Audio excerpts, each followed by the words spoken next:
శుభ్ర ఆనందంగా పుట్టినరోజు జరుపుకుంటూ ఉంటుంది.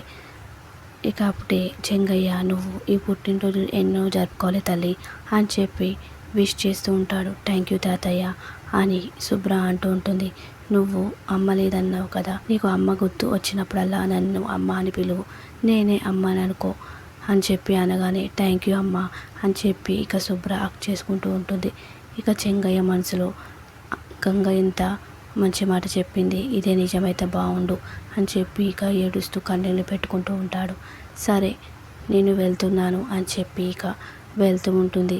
ఇక వెళ్తుండగానే అప్పుడే థ్యాంక్ యూ నాన్న, థ్యాంక్ యూ వెరీ మచ్, మంచి సర్ప్రైజ్ ఇచ్చావు అని చెప్పి శుభ్ర అనగానే గంగ అది విని ఒక్కసారిగా షాక్ అవుతూ ఉంటుంది.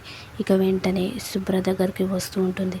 ఏంటి గంగాధర్, శుభ్ర ఏమన్నది, నాన్న అని పిలిచింది కదా, నాన్న ఏంటి, నాన్న అని ఎందుకు పిలిచింది అని అడుగుతుంటే ఇక గంగాధర్ ఏం మాట్లాడకుండా అలానే చూస్తూ ఉంటాడు. చెప్పండి గంగాధర్, నాన్న అని ఎందుకు పిలిచింది, మీ నాన్న నువ్వు నాన్నవి కాదు కదా అని గంగ అడుగుతుంటే చెప్పండి అని అంటుంటే అది మీరు అమ్మ అని పిలవమన్నారు కదా, అందుకే నేను కూడా నాన్న అని పిలవమన్నాను.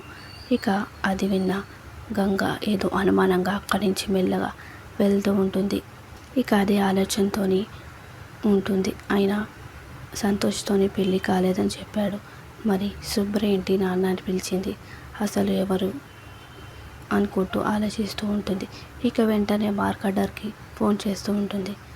చెప్పండి మేడం అని అంటుంటే మీరు గంగాధర్ పెళ్ళి ఆగిపోయిందా అని అంటుంటే అవును, ఆ పెళ్ళి జరగలేదు, మధ్యలోనే ఆగిపోయింది అనగానే ఎందుకు ఆగింది అని గంగ అడుగుతుంటే ఎందుకంటే మీరు గంగాధర్ వైఫ్ అంట కదా, అలా ఆ అమ్మాయికి ఆ విషయం తెలిసి జీవితం నాశనం అవుతుందని చెప్పి వెంటనే ఆ పెళ్ళిని ఆపేశారు అని చెప్పి అంటుంటే ఇక అలానే షాక్ అయి చూస్తూ ఉంటుంది.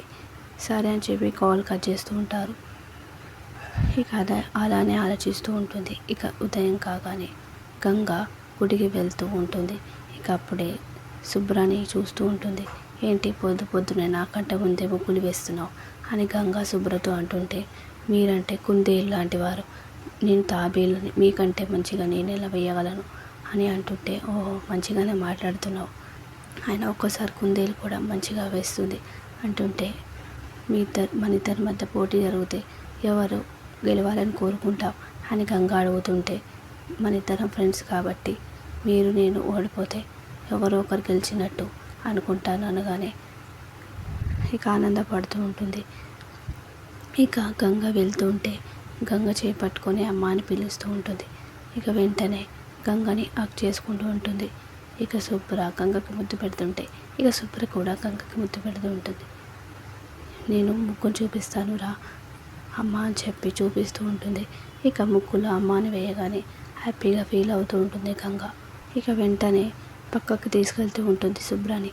నేను ఒకటి అడుగుతా, నిజం చెప్పు శుభ్ర అని అంటుంటే నేను నిజమే చెప్తాను, ఒక్కోసారి ధర్మం కోసం అబద్ధాలు చెప్తారు కదా అంటుంటే అవన్నీ కాదు, నేను అడిగింది చెప్పు అని గంగ అంటుంటే సరే అడుగు అమ్మా అని అంటూ ఉంటుంది. నువ్వు గంగాధర్ని నాన్న అని ఎందుకు పిలిచావు, గంగాధర్ మీ సొంత నాన్ననా అని అడుగుతుంటే శుభ్ర అలానే చూస్తూ ఉంటుంది. చెప్పు, మీ గంగాధర్ మీ సొంత నాన్ననా అని అడుగుతూ ఉంటే అవును గంగాధర్ నా సొంత నాన్న అనగానే గంగ ఒక్కసారిగా షాక్ అవుతూ ఉంటుంది. అలానే షాక్ అయి చూస్తూ ఉంటుంది.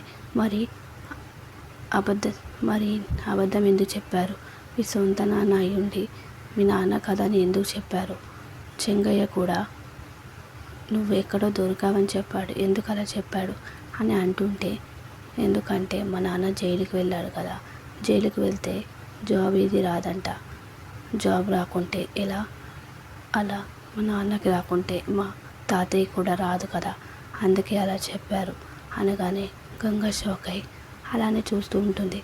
ఇక ఎందుకు ఇదంతా అడిగా ఫ్రెండ్ అని అంటుంటే ఇక గంగ అదే ఆలోచనతో వెళ్ళిపోతూ ఉంటుంది.